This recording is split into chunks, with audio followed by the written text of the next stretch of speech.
Okay, so let's have a look at the different kinds of hypothesis tests and how we approach them. So, firstly, we need to know what the five steps is to do a hypothesis test. So, step one is define your null hypothesis and your alternative hypothesis. And guys, what this looks like is we've got a H0 and a H1. Your H0 is your null hypothesis and your H1 is your alternative hypothesis. Before I go into too much detail for this, because I will go into quite a bit of detail on each one of these steps, you can already know that if there's an equal sign, it is your null hypothesis. Your second step is to determine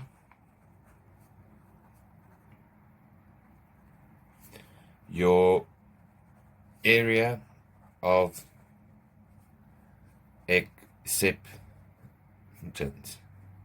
So what do we mean by that? So we will have a normal distribution and we will know that anything outside of a specific area will be rejected and anything inside a specific area will be accepted. So what we want to know is, based on the claim that's been made and our level of significance, which is alpha, where is our critical value? So that is a Z crit or a T crit. What is the critical value after which we reject a hypothesis or before which we accept a hypothesis?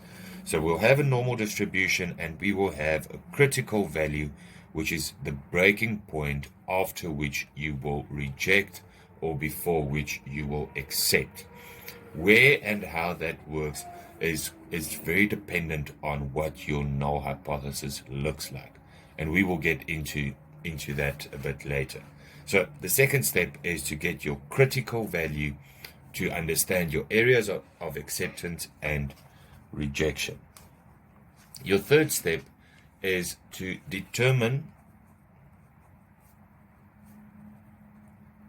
your sample. Remember, we take a sample to test a claim. Test statistic.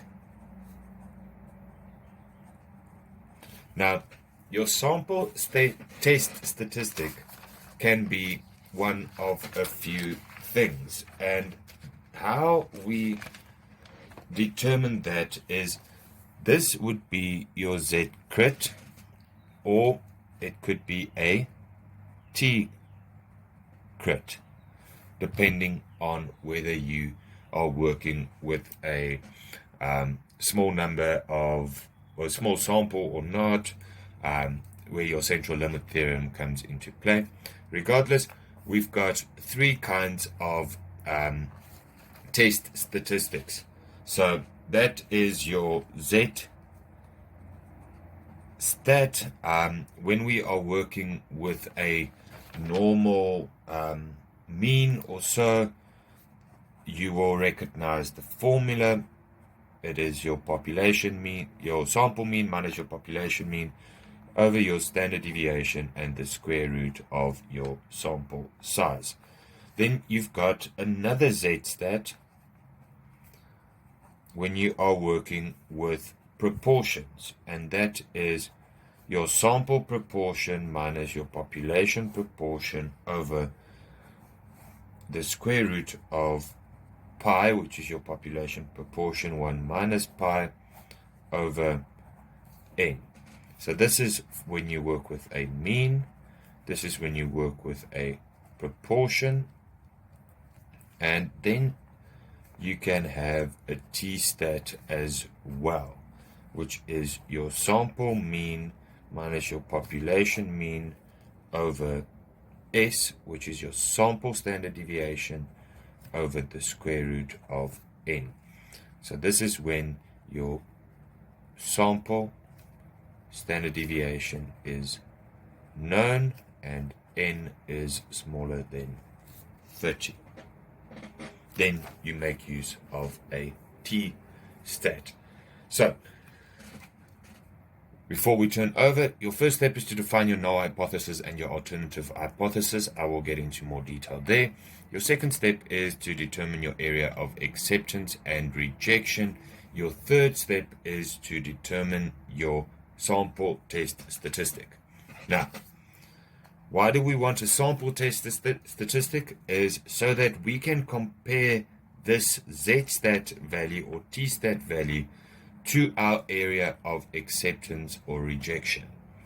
So what we're going to do in step 4 is we're going to say if we've got an area of acceptance with a z critical value of, let's say, equals to 2, and we've got a z-stat that is equal to 0.15, we know that that is your area of rejection and this is your area of acceptance.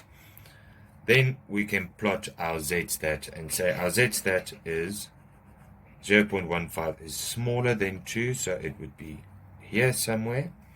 So our z-stat falls in an area of acceptance. So that's all you do with your fourth step. You've already determined your areas of acceptance and rejection. You've determined your z-stat or maybe a t-stat if your sample standard deviation is known and you are working with a sample size smaller than 30. And therefore, you can then compare your z-stat to your z-crit value. And if it falls in an area of acceptance, you will accept your null hypothesis. If it falls in an area of rejection, you will reject your null hypothesis.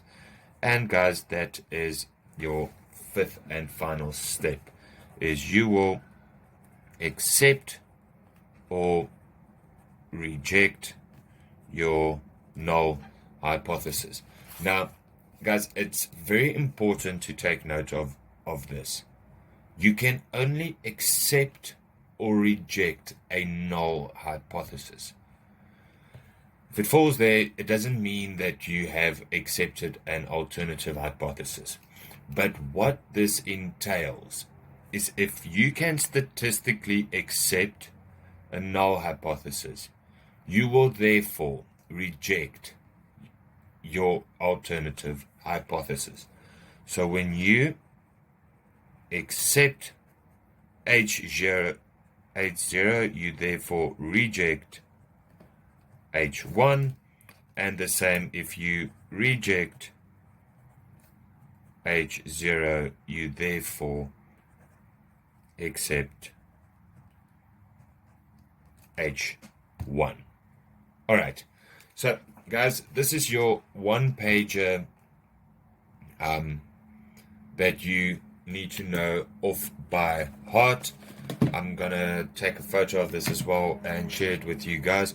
These are the 5 steps. I'm going to go into a bit more detail on each one of them. So there is a bit more to understand about your defining the hypothesis, determining these areas.